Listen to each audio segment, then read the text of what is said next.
같이 볼 말씀은 창세기 41장 37절에서 45절 말씀 우리 같이 보도록 하겠습니다.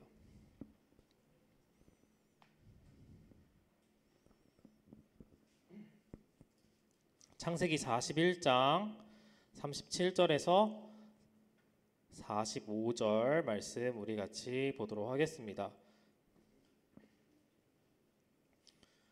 우리 성경 말씀을 띄우지 않고 또 읽는 부분도 나올 수 있으니까 성경책 있는 친구들 꼭 앞에다가 놓고 같이 찾아서 같이 읽으면 좋을 것 같아요. 이렇게 성경을 여러분들이 찾아서 읽는 것이 이제 여러분들이 나중에 가지게 되는 힘이니까 같이 읽도록 하겠습니다. 강도사님이 먼저 읽도록 할게요.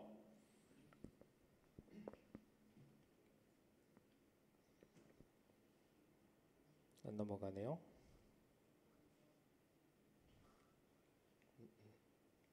네, 됐습니다. 37절 강도사님이 먼저 읽을게요. 바로와 그의 모든 신하가 이 일을 좋게 여긴지라.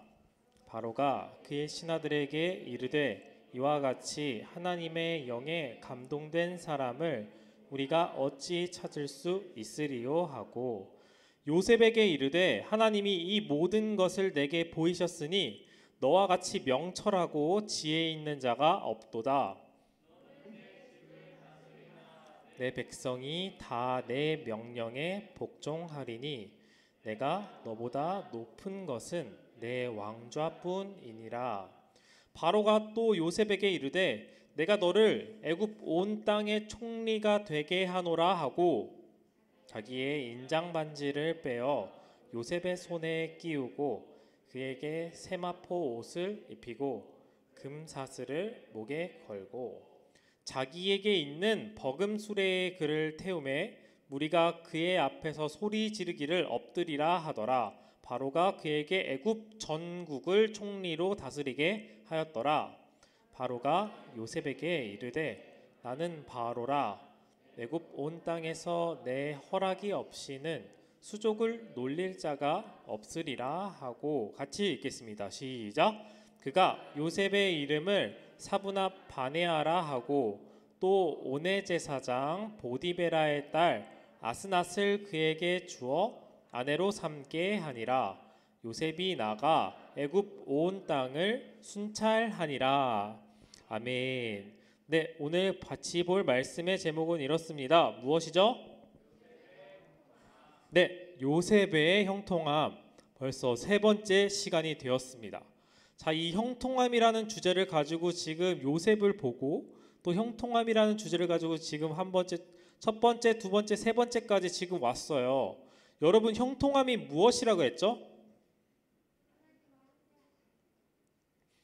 형통함의 사전적 의미, 우리가 일반적으로 생각하는 형통함이란 무엇이라고 그랬죠? 네, 맞습니다.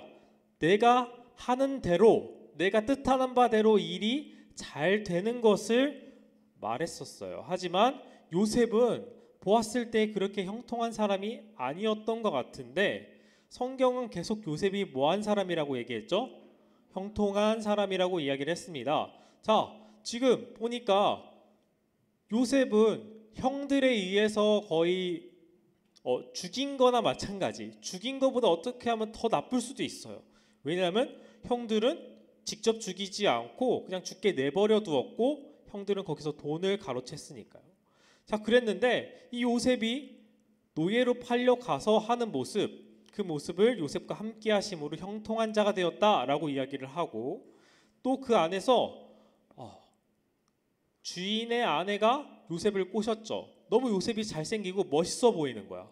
그랬는데 요셉은 안 됩니다. 저는 주인을 더 모셔야 되는 사람으로서 지켜야 합니다라는 마음을 가졌고 그것을 거부했는데 그 끝까지 거부하는 모습을 보자 나를 성폭행했다라고 거짓말을 했고 결국에는 어디에 가게 됐죠?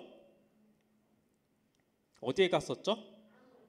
그쵸, 감옥 안에 들어갔었습니다. 그런데 그 감옥 안에서 지내는 요셉의 모습을 하나님께서는 또 뭐라고 하셨다고요? 하나님이 함께 하셨고 형통한 사람이 되었다. 또 그리고 그 안에서 요셉은 모든 것을 다 할 수 있는, 다 모든 것들을 다 맡겨주는 또한 일을 또 감당하게 되었다라고 이야기를 우리가 들었습니다. 어쨌든 우리가 생각했을 때에는 요셉은 이게 형통인가? 라고 의심이 될 수 있지만, 우리가 이 형통의 의미를 살펴보았을 때 하나님과 함께하는 삶, 끝까지 하나님을 놓지 않고 붙들고 사는 삶이 형통한 삶이라고 우리가 이야기를 나눴어요. 그런데 그러면 그 이후의 이야기를 우리가 살펴볼 텐데, 중간에 우리가 본문을 읽었던 내용 전에 또 다른 이야기가 있는데, 그거를 강도사님이 간단하게 설명을 해주도록 하겠습니다. 바로가 어느 날 그 이집트 온 지역을 다스리는 신과 같은 존재였던 이집트의 왕인 바로가 계속해서 꿈을 꾸는 거예요. 근데 이 꿈이 너무나도 이상하고 찜찜하고 너무나도 무서운 거죠. 이게 그 꿈을 계속해서 꾸니까, 야, 주술사 모든 사람들 막 다 데려와서 내 꿈을 해석해봐라. 그 땅에서 똑똑한 사람이라고 이야기를 하는, 정말 용하다고 이야기하는 그 엄청난 지혜를 가진 사람들을 전부 다 끌어다 모아서 내 꿈이 무엇인지, 왜 내가 계속 이 꿈을 꾸는지 해석해달라고, 설명해달라고 이야기를 하는데 아무도 해석할 수가 없는 거예요. 그런데 바로가 지금 바로의 위에 머리에 떠 있는 이 두 가지 이미지가 있는데, 지금 바로가 꿈이 지금 이러하다라고 얘기를 하는데 아무도 이거에 대해서 이야기를 해줄 수 없는 거죠. 그래가지고 바로가 너무나도 근심하고 너무나도 힘들어하고 있을 때 그 옆에 술 맡은 관원장이라고 부르는, 바로의 옆에서 그 바로가 마시는 술을 담당하는 신하예요. 그런데 여러분들, 여기에서 나오는 신하가 갑자기 아차 하고 굉장히 정신을 번쩍 들게 되었던 거죠. 왜냐하면 이 신하가 갑자기 떠올렸던 사람은 바로 요셉이었어요. 왜냐하면 이 요셉이 바로 이 신하, 술 맡은 관원장과 함께 있었던 시기가 있었거든요. 그 시기는 2년 전입니다. 2년 전에 어떠한 일이 있었냐면은, 이 술 맡은 관원장이 왕에게 범죄해서 잘못해가지고 그 죄수들이 있는 감옥에 들어갔던 적이 있습니다. 그런데 그 감옥 안에서 자기를 도와주고 이렇게 수발들어줬던 그런 사람이 바로 요셉이었어요.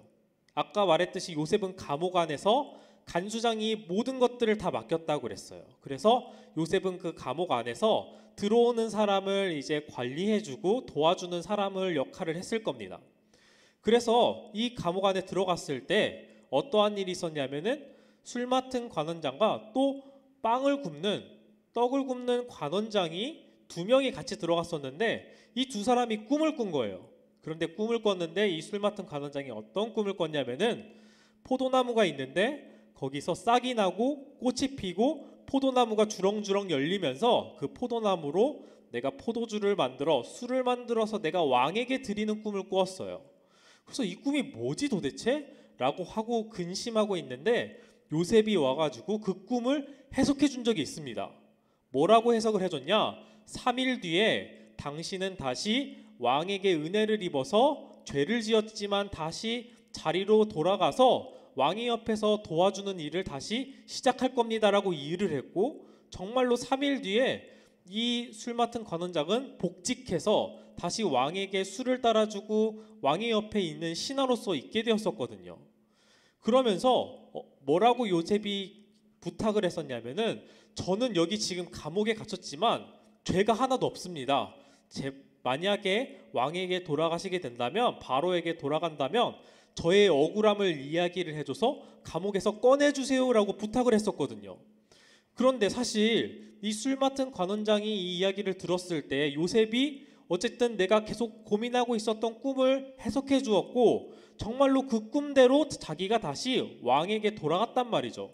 그러면은 그거를 반드시 기억하고, 참 고마운 일이다, 참 신기한 일이다라고 생각을 해야 될 텐데, 이 술 맡은 관원장이 너무 기쁜 나머지 이 사건을 잊어버렸던 거예요. 그래서 2년이 지난 다음에 왕이 자꾸 꿈이 이게 뭐지? 이 꿈이 도대체 무슨 이야기지라고 이야기를 하고 고민하고 있을 때 갑자기 번뜩 생각이 난 거죠. 꿈을 아무도 해석을 못하는데 자기도 이 꿈을 해석해준 용한 사람이 감옥 안에 있었다라는 것을 기억해낸 거예요. 그래서 이 감옥에 제가 감옥 안에 있을 때 이런 요셉이란 자가 있었는데 꿈을 정말 잘 해석합니다. 아마 그가 왕에게 온다면 꿈을 해석해 줄 수 있을지도 몰라요 라고 이야기를 했고, 왕은 그 요셉을 부릅니다. 그래서 이 요셉에게 너가 정말로 꿈을 잘 해석하냐 라고 하면서 이야기를 했는데, 요셉이 네, 제가 해석할 수 있습니다. 어떤 꿈인지 이야기를 해주세요 라고 이야기를 하면서 벌어지는 이제 사건이 있습니다. 요셉을 데리고 와서 이제 왕이 자기의 꿈에 대해서 이야기를 하는 거죠. 우리 한번 말씀을 한번 찾아볼까요? 자, 여기서 보니까 어디를 보면 될까? 41장 보니까 1절부터 나오네요. 만 2년 후라는 거는 요셉이 술 맡은 관원장에게 꿈을 해석해 준 다음에 2년이 지났다는 말입니다. 자, 그래서 41장 1절부터 여러분들이 눈으로 한번 쭉 따라가 보면 이렇게 볼 수 있을 것 같아요. 바로가 꿈을 꾸었는데 나일 강가에 서 있었다. 나일강은 이집트에서 흐르는 가장 큰 강이에요. 그 강이 있기 때문에 이집트가 엄청나게 커다랗게 성장할 수 있었고 문명이 발전할 수 있었거든요. 그래서 그 나일강은 마치 생명샘과 같은 거예요. 이 사람들의 생명줄과 같은 건데, 여기에 나일 강가에 서 있는데 아름답고 살찐 7 암소가 있었대요. 그러니까 암소가 7마리가 있었는데, 그게 너무나도 풀을 뜯어먹고 있었는데 갑자기 그 뒤에 굉장히 보기 흉하고 말라 비틀어진 소들이 나타나서 그 7 암소를 잡아먹었다는 거예요. 이 꿈이 너무나도 희귀망측한 거죠. 그리고 또 이어서 꾼 꿈이 무엇이냐면은, 자, 다음에는 5절이네요. 5절 말씀 보니까 한 줄기에 무성하고 충실한 7개의 이삭이 나왔대요. 자, 이미지를 하면 이렇습니다.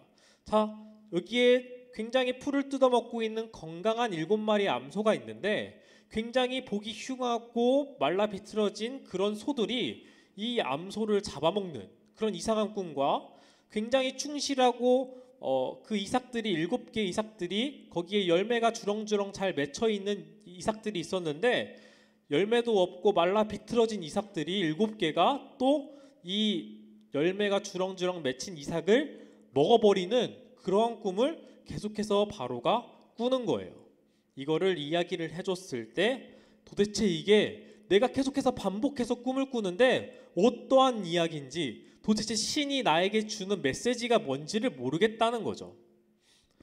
그래서 이거에 대해서 해석할 수 있냐라고 이야기를 했을 때 요셉은 이렇게 이야기를 했습니다. 자, 지금은 여기서는 빡빡머리인데 아마 이집트에서는 다 머리를 밀고 지냈던 또 그런 저기가 있으니까, 자, 7년 뒤 7마리의 암소, 7개의 이삭.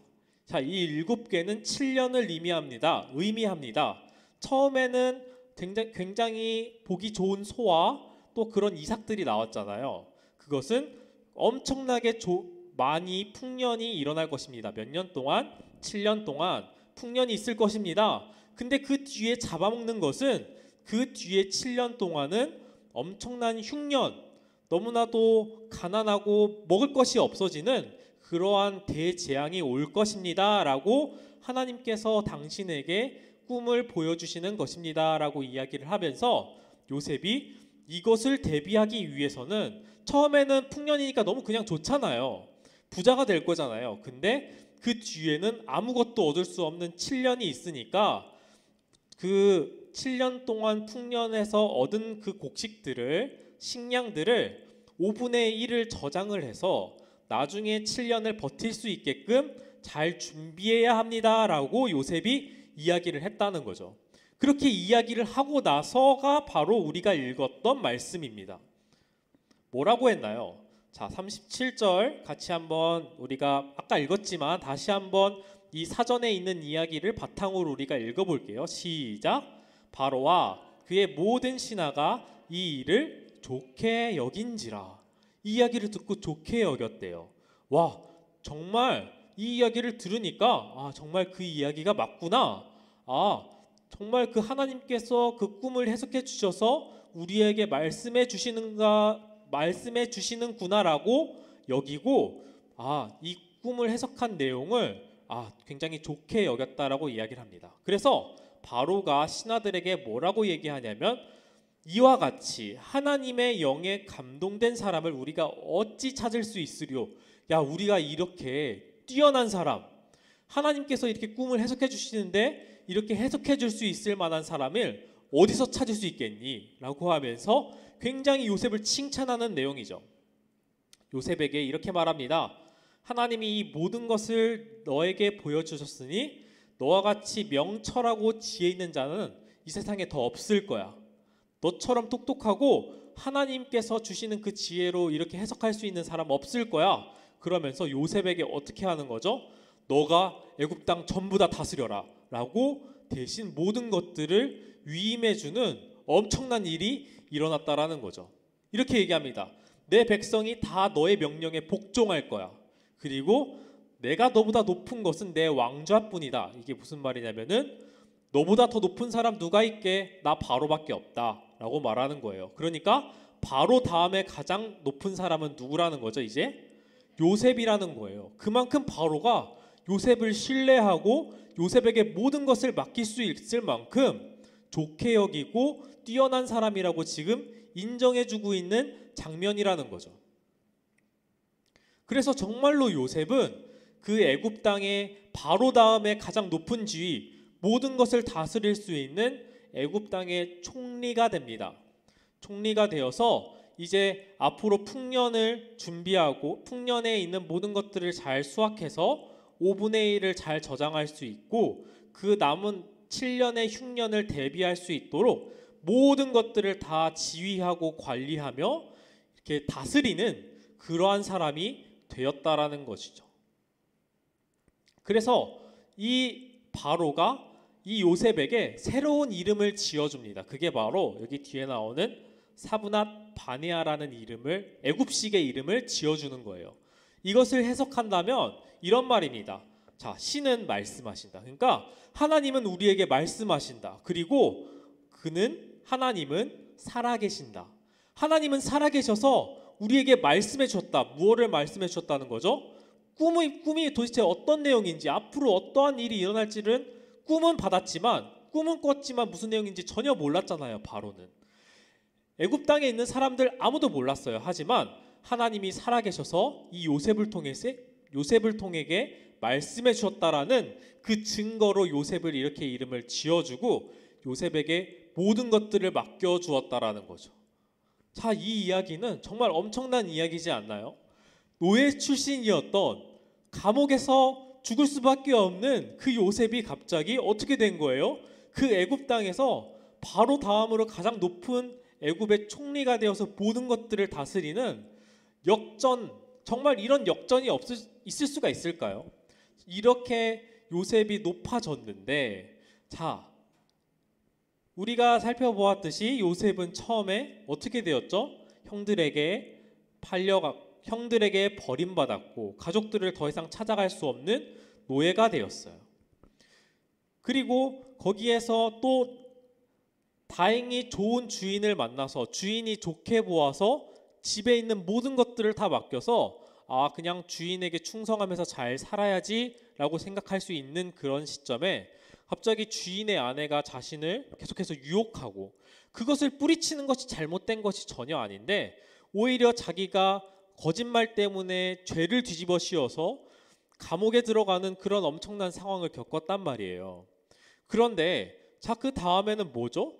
하나님께서 오히려 그렇게 감옥에 들어갔던 요셉을 애굽 땅에서 가장 높은 사람으로 세우시는 그러한 역전의 사람으로 만들어 주셨다라는 거죠. 강도사님은 어렸을 때 이 이야기를 어떻게 많이 들었냐면은, 야 봐라, 요셉은 어렸을 때 꿈이 있잖아요. 자, 그 꿈은 다른 사람들이 막 가족들이 막 다 절하고 막 그런 꿈이었거든요. 야, 그렇게 꿈을 꾸었는데 결국에는 요셉이 이렇게 엄청나게 높은 사람이 되었다. 하나님이 그렇게 도와주셨다. 그러니까 여러분들 꿈을 꾸세요. 열심히 준비하세요라고 이야기를 좀 들었던 것 같아요.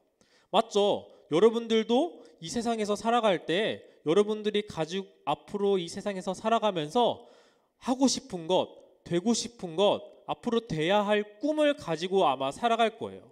그런데 그거는 인간적인 꿈이고 여기서 말하는 건 인간적인 꿈이 아니거든요. 아까 보았듯이 술 맡은 관원장, 떡 굽는 관원장의 꿈도 그들이 그냥 꾸고 싶어서 꾼 꿈이 아니란 말이에요. 하나님이 주신 꿈. 바로가 꾼 꿈도 어떤 꿈이냐면은 하나님이 주신 꿈이라는 거죠. 그런데 우리는 이 꿈을 우리가 열심히 하면 돼, 하나님 믿으면서 열심히 살고 준비하면 돼, 공부 열심히 하면 되라고 강도사님은 어렸을 때 몇 번 이야기를 들었던 것 같아요. 그런데 강도사님이 조금 더 깊이 있게, 그리고 성경 말씀이 도대체 나에게 말씀하시는 게 뭔가, 정말 공부 열심히 하고 믿음 잘 지키면 요셉처럼 된다고 이야기를 하시는 건가 라고 봤을 때 그렇지만은 않은 것 같아요. 물론 믿음을 지키고 그 안에서 성실히 살아가는 것은 너무나도 중요합니다. 그거는 하나님이 기뻐하시는 뜻 가운데 하나이기 때문에 그거는 틀린 말은 아니거든요. 하지만 요셉이 말하고자 하는 이야기는 우리가 믿음 지키고 공부 열심히 잘 하라는 이야기는 아닌 것 같습니다. 하나님이 말씀하시는 형통함은 무엇이냐면요, 요셉을 보세요. 요셉이 갑자기 감옥 안에 갇혀있는 그냥 노예에서 갑자기 야, 너 참 대단하네, 하나님이 이렇게 꿈을 알려주셨네, 그러니까 너 가장 높은 지위에 올라가서 다른 사람들 다스려라 라고 이야기를 한다고 해서 정말로 요셉이 그거를 다 다스릴 수 있을 만한 그러한 실력을 갖추고 있는 사람일까요? 예를 들어 그런 거죠. 지금 여기 성훈이가 앉아 있는데 성훈이가 하나님이 막 꿈을 막 해석하게 해주셨어. 그래서 하나님이 꿈은 이거래요라고 말했는데 어떤 사람이 야, 그 꿈 대단하다. 그래서 담임 목사님이 너 그러면 한번 설교해봐라, 다른 사람들 가르치는 일 해봐라 라고 이야기를 했을 때 성훈이가 그거를 감당할 수 있는, 성경을 읽고 다른 사람에게 말씀을 전하고 기도회도 하고 예배도 드리는 그러한 자리를 할 수 있을까요? 갑자기 담임 목사님이 강도사님 대신 여기 너가 설교를 해라 라고 이야기를 하면 성훈이가 설교할 수 있을까요? 아마 힘들 거예요. 맞죠? 요셉도 마찬가지예요. 갑자기 그 꿈을 해석한다고 해서 너 총리가 되어서 모든 사람들을 다스려라 한다고 해서 요셉이 다스릴 수 있는 실력을 갖춘 건 아니라는 거죠. 그런데 여태까지 하나님께서 인도하시는 방향들을 살펴보면요, 그게 하나님이 다 요셉을 훈련시키기 위해서 하셨던 과정이라는 것을 알 수 있습니다. 자, 요셉은 사실 이렇게 총리가 되기 위해선 첫 번째 뭘 해야 되죠? 이집트로 가야 돼요. 애굽으로 가야 돼요. 근데 요셉은 갈 생각이 있을까요? 없을까요? 요셉이 팔려가서 애굽의 노예가 됐을 때가 17살인데 17살에 가족을 버리고 난 총리가 될 거야, 난 높은 사람이 될 거야 라고 해가지고 가족을 버리고 과연 애굽 땅으로 갈 수 있을까요? 아니죠. 애굽 땅으로 보낸 것은 누가 하신 거예요? 하나님이 하신 겁니다. 그리고 요셉이 그렇게 애굽 땅에 있다가 이렇게 총리가 되어서 다른 사람들을 다스리고 무언가 지휘할 수 있는 지식과 그런 능력을 갖추기 위해서는 공부를 해야 돼요. 맞죠? 교육을 받고 나서 그렇게 해야 됩니다. 그런데 요셉은 그 교육을 어디서 받았냐면은 감옥 안에서 받았습니다. 왜냐하면 그 감옥 안에는 어떠한 사람들이 들어가 있었냐면 그냥 막 살인죄 저지르고 막 그냥 그런 사람들이 아니라 왕의 옆에서 도와서 정말로 실력 있고 왕을 보필할 수 있는 신하들, 엄청나게 지위가 높은 신하들만 갇혀 있는 감옥이었거든요. 그래서 요셉이 그 안에서 비록 죄수였지만 그 사람들을 대하면서 애굽 땅에는 이러한 시스템을 가지고 있구나. 이렇게 다른 사람들을 다스리고 이런 식으로 나라가 돌아가는구나라는 그런 것들을 배울 수 있는 기회였단 말이죠.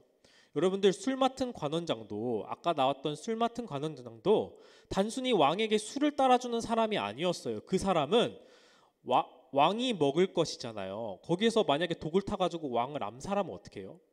그러니까 술 맡은 관원장, 먹는 것을 담당하는 사람은 그만큼 자신의 목숨을 담보로 내어줄 수 있을 만큼 자신의 목숨을 지켜줄 수 있는 믿을 만한 사람, 또 그리고 그 옆에서 정치와 모든 경제와 그런 모든 것들을 왕에게 조언해 줄 수 있는 굉장히 실력 있는 사람만 옆에 있었단 말이에요. 그러니까 그 감옥에 있는 사람들을 통해서 요셉은 애굽 땅이 이렇게 돌아가는구나, 그런 것들을 배울 수 있는 굉장히 훌륭한 학교였다라는 거죠. 비록 보기에는 그냥 죽을 수밖에 없는 상황이었지만 그런 것들을 다 배우고 나서 하나님이 바로에게 딱 꿈을 주셔서 도저히 해석할 수 없는 그러한 꿈을 주셔서 요셉을 통해 술 맡은 관원장이 갑자기 떠오르게 하신 거죠. 내가 전에 꿈을 해석해 준 사람이 있었는데 그 요셉을 불러야겠다. 요셉은 이미 모든 것들이 준비된 상황이었어요. 그때가 바로 나이가 요셉이 30세였더라 라고 성경은 기록하고 있는데, 뭐 성경의 자료는 아니지만 애굽의 총리가 될 수 있는 나이가 30세였다라고 이야기를 해요. 그러니까 요셉은 30세가 딱 됐던 그때 바로 하나님께서 모든 준비를 다 맞추시고 요셉을 딱 그 총리의 자리에 세우신 거죠. 만약에 요셉이 아빠와 엄마의 같이 살면서, 가족과 같이 살면서 나는 총리가 될 거야 라고 했으면 절대 될 수 없었을 거예요. 남들이 봤을 때는 요셉이 노예로 팔려가고 감옥에 들어간 것은 누가 봐도 불행한 일이고 이거는 형통한 삶이라고 말할 수 없어요. 하지만 그 안에서 하나님이 개입하시니까, 하나님이 그 안에 같이 요셉과 함께 하시니까 그게 가장 빠른 길이 되었다라는 거죠. 요셉이 가장 높아질 수 있고 또한 하나님께서 말씀하셨던 그 약속을 지킬 수 있는, 정말로 하나님이 요셉을 통해서 하나님의 영광을 드러내는 일에 가장 귀하게 쓰일 수 있던 인물이었다라는 것을 성경은 보여주고 있는 것 같아요. 여러분, 형통함이라는 단어를 우리는 다시 해석할 필요가 있어요. 우리가 생각하는 형통함은 내가 지금 공부 잘해서 100점 맞고 또 좋은 학교 가고 또 내가 좋은 직장 가지고 내가 원하는 바를 이루는 것, 돈을 많이 버는 것이 목표가 되었다면 우리는 그 목표를 버리고 이 요셉처럼 내가 어떠한 자리에 있든지 하나님이 나와 함께 하시고 내가 그 하나님과 항상 동행하며 그 믿음을 지킨다면 하나님께서 나에게 가장 좋은 길로 인도해 주신다라는 이 요셉과 같은 믿음, 내가 하나님께 불평하고 원망하고 그러는 것이 아니라 내가 정말 이 하나님을 붙들고 의지한다면 하나님께서 좋은 길로 인도해 주실 거라는 그 믿음을 가지고 살아간다면 이 요셉과 같이 귀하게 쓰일 수도 있어요. 하지만 꼭 그렇게 요셉과 같이 대단한 사람이 되지 않는다고 하더라도 하나님께서는 여러분들이 그렇게 요셉과 같이 믿음을 지키며 살아가는 그 모습을 통해서 하나님은 충분히 영광 받으시고 기뻐하실 만한 그런 여러분들은 형통한 사람으로 살아갈 수 있게 된다라는 것을 성경은 말씀하고 있습니다. 너무 우리가 기준치를 높게 잡고 하나님 나는 반드시 이렇게 돼야 되려는 것이 아니라 이 요셉과 같이 어떠한 자리에 있다 하더라도 하나님 말씀 나를 지켜주시고 보호해 주실 거야. 그래서 나는 이 하나님 말씀 잘 지키며 살 거야. 요셉은 노예가 되었어도 성실하게 살았고요.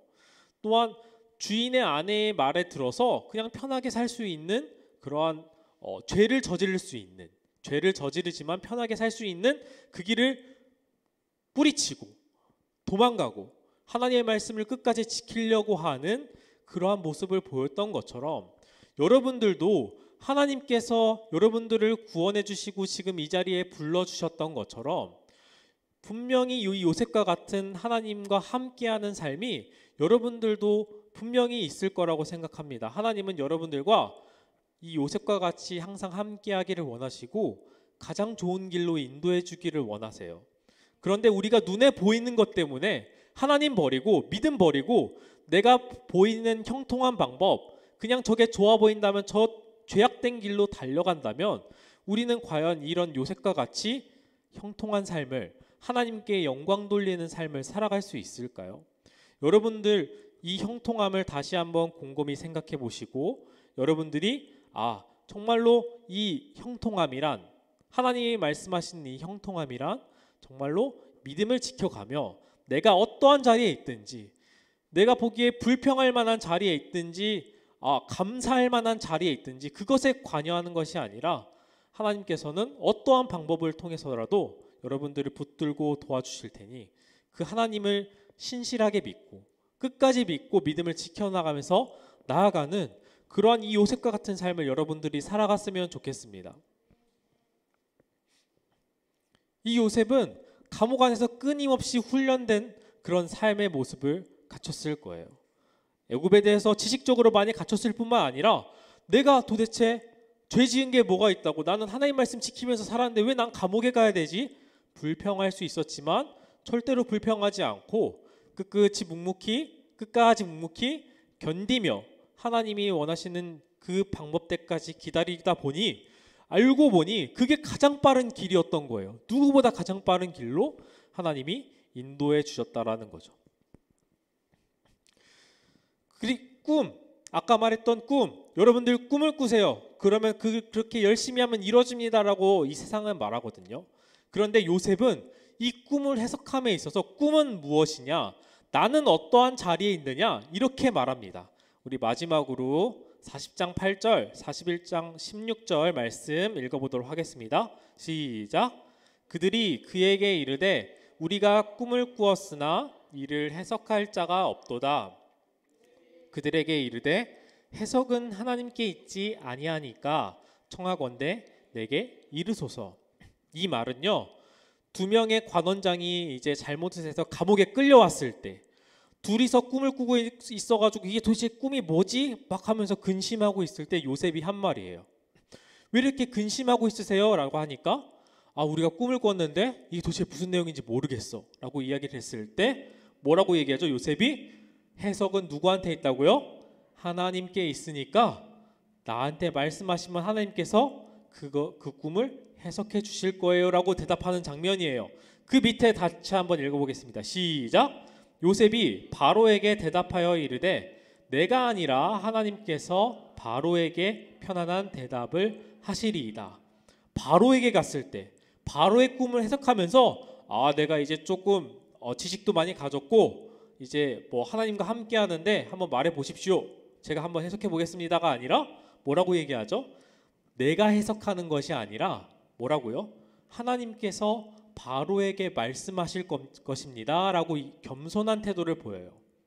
요셉은 절대로 자기가 그 주권을 가지고 내가 무언가를 하고 내가 해석할 수 있고 그렇게 생각하지 않았어요. 다 어떻게?